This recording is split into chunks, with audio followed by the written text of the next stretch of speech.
आज का हमारा टॉपिक है टोकन्स। इस वीडियो में हम टोकन्स के बारे में जानेंगे कि सी लैंग्वेज में टोकन्स क्या होता है, टोकन्स का यूज़ क्या है।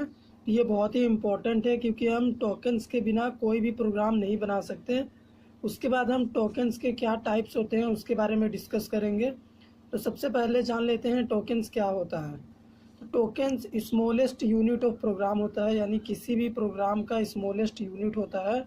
तो हम लिखेंगे tokens are the smallest unit of a program. अगर हम एक छोटा प्रोग्राम भी बनाते हैं तो उसमें टोकन्स होता है और ये एक स्मॉल रोल प्ले करता है हमारे प्रोग्राम में। जैसे अगर हमें किसी नंबर को ऐड करना हो, किसी मैसेज को शो कराना हो, तो यहाँ भी टोकन्स का हम यूज़ करते हैं। तो हम टोकन्स को डिफ़ाइन करते हैं प्रोग्राम में स्मॉलेस्ट इंडिविजुअल एलिमेंट के लिए। हमारे प्रोग्राम में हम बहुत सारे टास्क को परफॉर्म कराते हैं, तो उन टास्क को परफॉर्म कराने के लिए हम स्मॉलेस्ट इंडिविजुअल यूनिट का यूज़ करते हैं जो कि टोकन्स होता है। तो हम एग्जांपल देंगे तो आपको बेटर समझ में आएगा। जिस तरह हम किसी भी सेंटेंस को बनाने के लिए वर्ड्स यूज़ करते हैं, उसी तरह हम किसी प्रोग्राम को बनाने के लिए टोकन्स का यूज़ करते हैं। यानी हम बिना वर्ड के सेंटेंस नहीं बना सकते, इसी तरह हम बिना टोकन्स के किसी भी प्रोग्राम को नहीं बना सकते।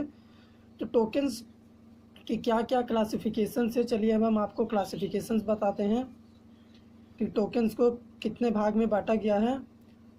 और इस क्लासिफिकेशन से आपको हम समझा पाएंगे कि टोकन्स का यूज़ प्रोग्राम में क्या है और हम कैसे बिना टोकन्स के प्रोग्राम नहीं बना सकते। तो पहला क्लासिफिकेशन है टोकन्स का कीवर्ड्स। कीवर्ड्स के बारे में हम जानते हैं कि कीवर्ड्स क्या होता है। सी लैंग्वेज में 32 कीवर्ड्स हैं। तो कीवर्ड्स में कीवर्ड्स वो है जिसका पहले ही मीनिंग डिफाइन किया जा चुका है कंपाइलर में। ये एक रिजर्व वर्ड होता है जिसका मीनिंग कंपाइलर में ऑलरेडी डिफाइन किया जा चुका है। ये 32 कीवर्ड्स होते हैं सी लैंग्वेज में। कीवर्ड्स पहचानने का एक तरीका है, अगर आप किसी भी आईडी में सी लैंग्वेज का प्रोग्राम बनाते हैं तो जो भी कीवर्ड्स होंगे उनके कलर चेंज हो जाते हैं। टर्बो सी में अगर आप करते हैं तो कीवर्ड्स जो होता है उसका कलर वाइट हो जाता है, वाइट कलर ही कीवर्ड होता है। जैसे एक एग्जांपल देते हैं, इंट, कैर, फ्लोट, ये सारे कीवर्ड्स हैं। इफ, स्विच, जो भी हम यूज़ करते हैं, फॉर, व्हाइल, डू, ये जितने भी हम यूज़ करते हैं अपने प्रोग्राम में, ये कीवर्ड्स होते हैं और इसका मीनिंग पहले ही कंपाइलर में डिफ़ाइन किया जा चुका है।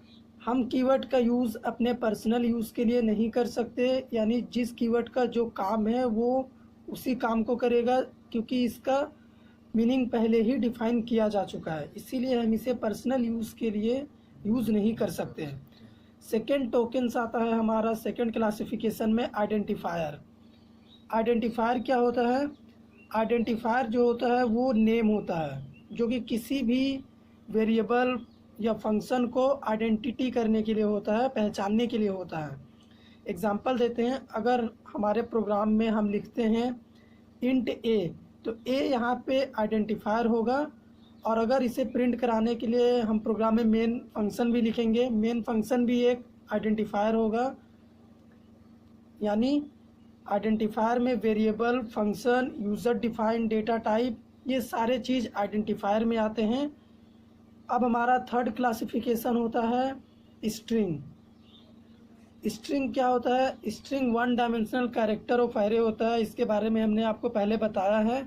ये नल कैरेक्टर से टर्मिनेट होता है और स्ट्रिंग डबल कोट्स में लिखा होता है।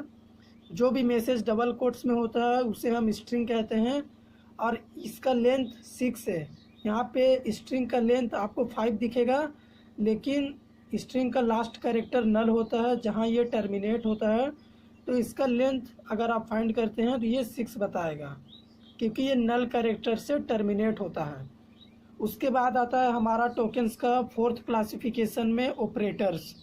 ऑपरेटर्स के बारे में हमने आपको अभी रिसेंटली बताया कि ऑपरेटर्स क्या होता है, ऑपरेटर्स का क्या यूज़ है प्रोग्राम में, ऑपरेटर्स के टाइप्स क्या होते हैं। तो यहाँ पे सिंपल वर्ड में अगर हम कहें तो ऑपरेटर्स एक सिंबल होता है जिसका यूज़ हम करते हैं मैथमेटिकल या फिर लॉजिकल टास्क को परफॉर्म कराने के लिए अपने प्रोग्राम में। सपोज़ अगर हमें 2 नंबर को ऐड करना हो तो हम a+b लिखते हैं, तो यहाँ पे प्लस हमारा ऑपरेटर है, ये हमारा ऑपरेटर है। अगर हम कोई भी मैथमेटिकल या लॉजिकल टास्क परफॉर्म कराते हैं तो डेफिनेटली हम ऑपरेटर का यूज़ करते हैं।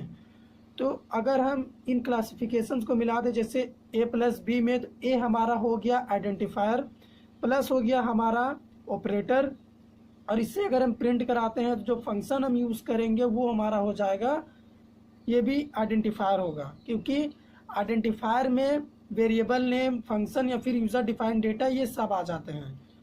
उसके बाद हमारा फिफ्थ आ जाएगा कांस्टेंट। कांस्टेंट भी एक टोकन्स का क्लासिफिकेशन है। इसमें क्या होता है, हम कोई भी कांस्टेंट, अगर हमें किसी भी वेरिएबल को कांस्टेंट करना हो तो हम कॉन्स्ट कीवर्ड लिखते हैं डेटा टाइप के पहले, तो जो भी वेरिएबल में वैल्यू होता है वो कांस्टेंट हो जाता है। तो कांस्टेंट का यूज़ हम तब करते हैं जब हम अपने वैल्यू को कांस्टेंट रखना चाहते हैं प्रोग्राम में। कांस्टेंट रेफर्स करता है फिक्स्ड वैल्यू, जिसका वैल्यू कभी चेंज नहीं होगा। जैसे अगर हम a = 5 लिख देते हैं, कॉन्स्ट इंट a = 5, तो ये 5 कभी चेंज नहीं होगा, ये फिक्स है। लेकिन वेरिएबल चेंज हो सकता है, a की जगह हम b को लिख सकते हैं, ये चेंज हो सकता है, लेकिन 5 जो है ये हमेशा कांस्टेंट रहेगा। तो ये हमारा हो गया फिफ्थ क्लासिफिकेशन टोकन्स का। लास्ट में आता है स्पेशल सिंबल। स्पेशल सिंबल में जैसे सेमीकोलन, डॉलर का सिंबल, हैज़ जो हम प्री प्रोसेसर कमांड में लिखते हैं, ये सब स्पेशल सिंबल में आते हैं। अंडरस्कोर, क्वेश्चन मार्क, कॉलन, ये हमारे स्पेशल सिंबल है। इनके बिना यूज़ के भी हम प्रोग्राम नहीं बना सकते, इनके बिना सपोर्ट के। तो टोकन्स ये पूरा पैकेज हो जाता है किसी भी प्रोग्राम को बनाने के लिए। अगर हम 2 नंबर को ऐड भी करते हैं तो वहाँ पे ऑपरेटर, आइडेंटिफायर, कीवर्ड्स, ये सारे चीज़ आ जाते हैं। तो हमने डेफिनेशन में ही आपको पहले बताया था कि ये स्मॉलेस्ट इंडिविजुअल यूनिट होते हैं प्रोग्राम के, इसके बिना हम प्रोग्राम नहीं बना सकते। जैसे एक एग्जांपल देते हैं, इंट a = 5। तो यहाँ पे इंट क्या है, इंट एक कीवर्ड है जिसका मीनिंग पहले ही डिफाइन किया गया है कि ये इंटीजर वैल्यू के लिए होगा। उसके बाद a यहाँ पे हमारा आइडेंटिफायर है, वेरिएबल नेम जो वेरिएबल को रिप्रेजेंट कर रहा है। इक्वल्स हमारा ऑपरेटर है जिसे हम असाइनमेंट ऑपरेटर कहते हैं, वैल्यू असाइन करने के लिए होता है। और 5 हमारा वैल्यू है, उसके बाद हम सेमी कोलन देंगे, तो ये हमारा स्पेशल सिंबल है। तो यहाँ पे एक छोटा सा एग्जांपल देने के लिए भी हमने क्या टोकन्स के 4 क्लासिफिकेशंस को यूज़ कर लिया। इंट, a इक्वल, उसके बाद सेमी कोलन, ये सब टोकन्स के पार्ट है। और इन्हीं स्मॉलेस्ट यूनिट को यूज़ करके हम अपने बड़े से बड़े प्रोग्राम को बनाते हैं, इसीलिए टोकन्स को कहा जाता है smallest unit of a program. तो अगर आपको वीडियो अच्छा लगा हो, समझ में आया हो, तो हमारे चैनल को सब्सक्राइब